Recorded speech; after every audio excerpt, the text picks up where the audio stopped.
bicarakan di sini. Begini Bu, akhir-akhir ini sering kami merasa kesepian karena merasa temanku menjauhi kak akhir-akhir ini, dan itu membuat saya sedih. Oh, saya mengerti. Bisa dibicarakan lebih rinci permasalahan tak? Kejadiannya itu Bu, tepatnya 3 minggu yang lalu. Di situ mereka merasa dijauhi sama teman-temanku. Tidak aja lagi pergi ke kantin, pergi nongkrong ataupun kerja tugas. Jadi tidak diajak mak. Jadi bagaimana perasaan tak terobati? Ya pasti merasa sedih tuh Bu.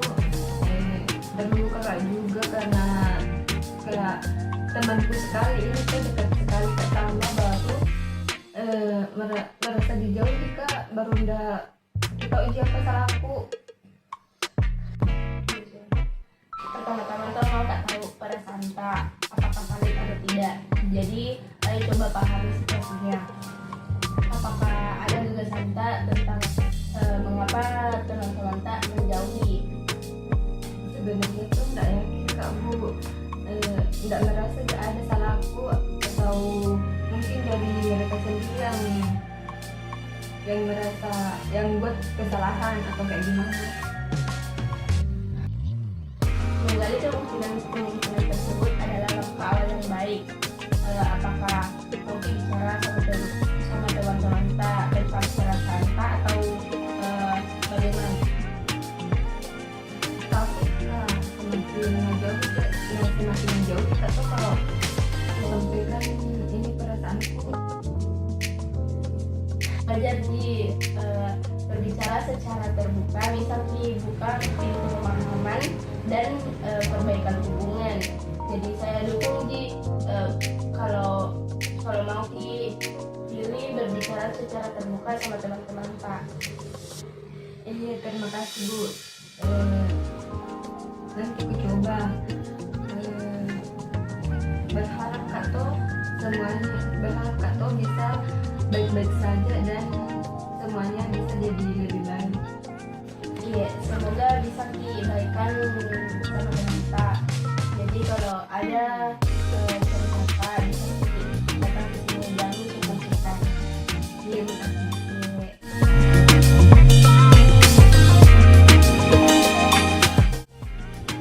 Assalamualaikum Bu. Waalaikumsalam. Apa kabar hari ini Kak? Alhamdulillah baik. Kelihatannya muka kamu hari ini kurang semangat ya. Apakah ada masalah yang terjadi padamu? Begini Bu, mau Kak cerita tentang masalahku. Baiklah, silahkan menceritakan. Sebelum menceritakan, saya butuh waktu beberapa menit untuk melaksanakan konseling ini. Saya setuju Bu. Mungkin 45 menit insya Allah cukup Ibu. Baiklah Cak, silahkan menceritakan masalahmu. Minta tolong Kak Ibu supaya dirahasiakan ini lah. Baiklah Cak, karena dalam proses konseling itu mempunyai kode etik, yaitu asas kerahasiaan. Jadi Ibu tidak akan menceritakan kepada siapapun. Begini Bu, terbebani sekali Kak sama tugas kuliahku, ditambah lagi ikut Kak semester pendek. Ya terus Bu, capek Kak, pusing Kak juga. Berapa banyak mata kuliah yang kamu ikuti di semester pendek ini? Ada mata kuliah Ibu, tapi capek sekali Kak aku rasa. Kalau Ibu boleh tahu, bagaimana cara belajar kamu di semester kemarin? Apakah kamu bisa menceritakan kepada Ibu? Jadi Bu, sejujurnya saya Kak menunda pekerjaanku Bu.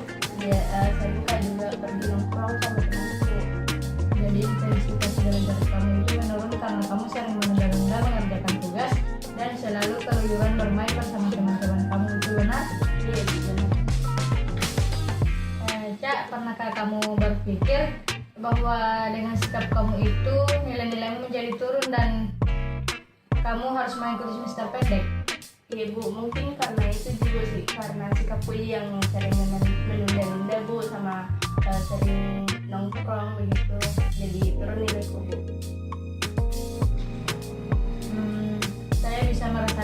perasaanmu sekarang ini? Pasti setiap manusia akan mengalami masa sulit, tetapi di balik masa sulit itu kita pasti akan mendapatkan yang namanya kebahagiaan.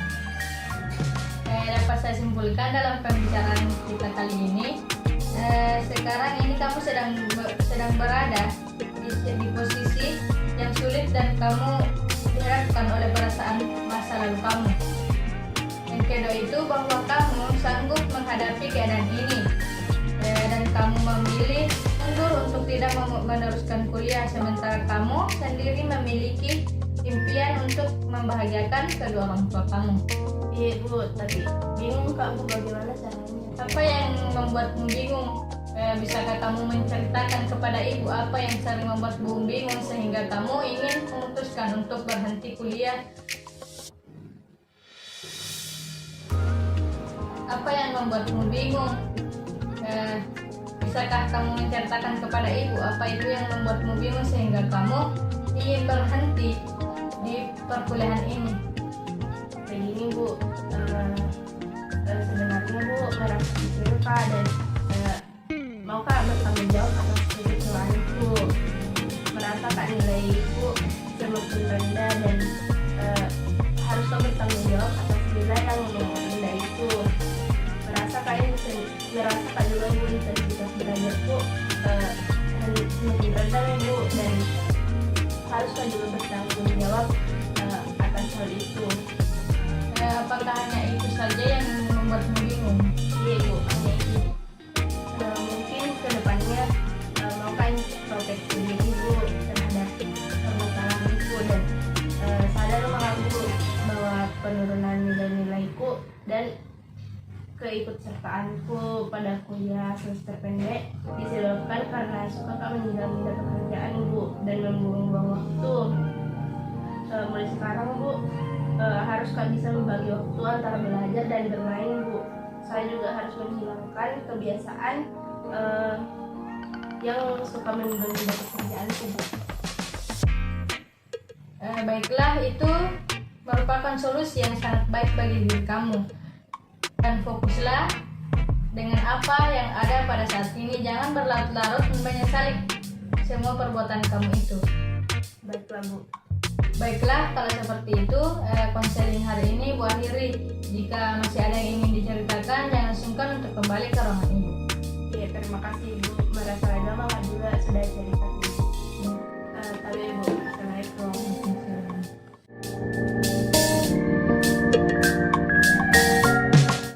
Assalamualaikum Bu. Waalaikumsalam Nadinda. Apa kabarnya? Alhamdulillah Bu, baik. Jadi alasan Nadinda datang ke ruangan ibu apa?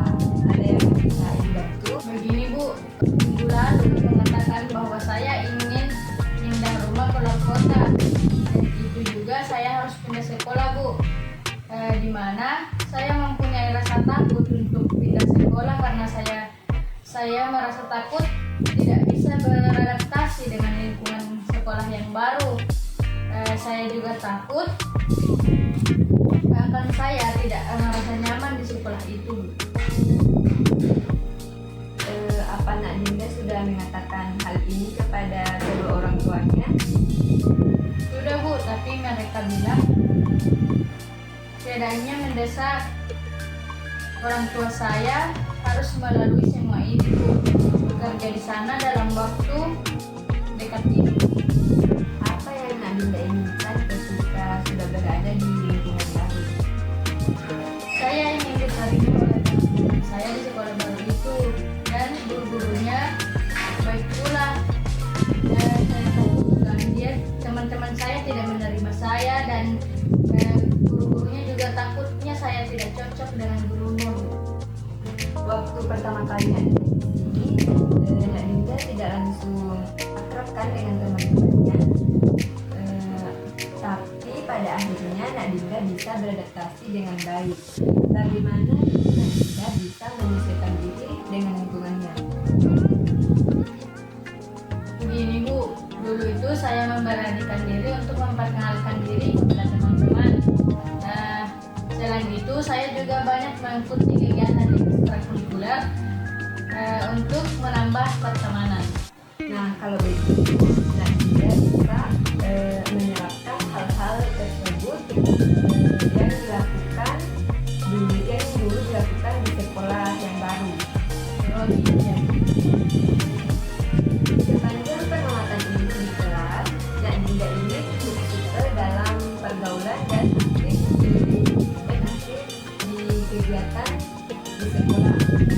Lalu, apakah yang membuat Nak Dinda tertekan untuk beradaptasi di sekolah baru nanti?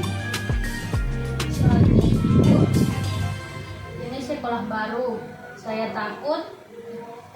takut tidak sesuai dengan harapan saya, Bu. Saya takut itu di luar zona nyaman saya, Bu. Jika kita membuat skala 1 sampai 5, kira-kira seberapa mampu Nak Dinda beradaptasi dengan lingkungan baru itu? Kalau itu Bu, 3 Bu. Saya merasa kalau saya masih bisa untuk berkomunikasi dan hanya sekedar untuk membicarakan hal-hal yang penting saja, Bu. Lalu pada skala berapa Nak Dinda bisa beradaptasi dengan lingkungan itu? Untuk itu Bu, 5 Bu. Pada kondisi yang seperti itu, saya bisa beradaptasi dengan teman-teman baru saya dan saya bisa mengikuti kegiatan-kegiatan di sekolah baru saya, Bu. Tapi Bu, untuk saat ini saya memang merasa dipaksa pindah, Bu. Itu untuk saat ini. Kemudian apakah ada kemungkinan keputusan perasaan terpaksa itu berubah? Pelan-pelan saya ikhlas, Bu, insya Allah. Lalu ketakutan kamu akan teman-teman dan guru kamu di sekolah nanti bagaimana? Apakah kamu mau mencoba untuk tidak memikirkan ketakutan-ketakutan yang belum pasti itu dan tetap fokus untuk mempersiapkan ujian nasional walau apapun keputusan kedua orang tuamu nantinya? Iya Bu, insya Allah saya coba dan saya akan tetap fokus. Setelah kamu dari sini mungkin kamu bisa mulai mencari informasi tentang sekolah baru kamu nanti. Selain itu kamu bisa membicarakan kekhawatiranmu dengan orang kamu. Baik Bu. Terima kasih sudah mau berbagi cerita dengan Ibu hari ini. Jangan sungkan untuk menceritakan perkembangan mengenai hari ini. Baik Bu. Sama-sama.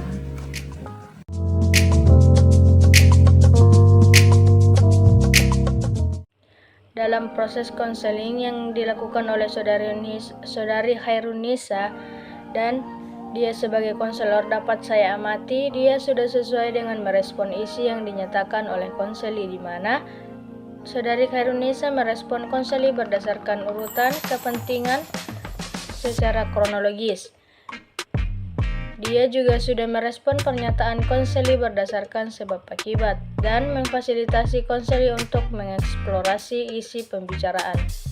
Saudari Khairunisa juga sudah sesuai dengan merespon perasaan konseli, di mana merespon perasaan permukaan yang diungkapkan oleh konseli, merespon perasaan terselubung di balik pernyataan konseli, merespon perasaan yang diungkapkan melalui pengalaman konseli, dan merespon perasaan yang diungkapkan melalui pengalaman konseli.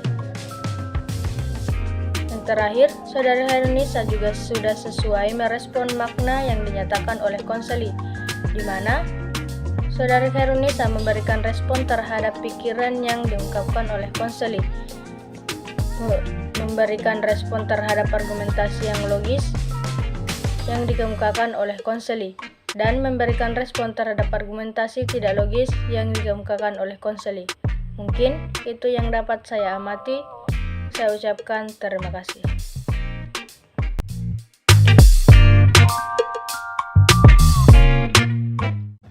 Perkenalkan, nama saya Khairunisa yang bertugas sebagai konselor. Di sini saya akan merefleksikan diri saya sendiri sebagai konselor. Yang pertama adalah merespon isi. Dalam hal ini saya cukup berhasil dalam merespon pernyataan konseli berdasarkan urutan kepentingan secara kronologis dan merespon pernyataan konseli berdasarkan sebab akibat dari masalah yang telah dijelaskan oleh konseli.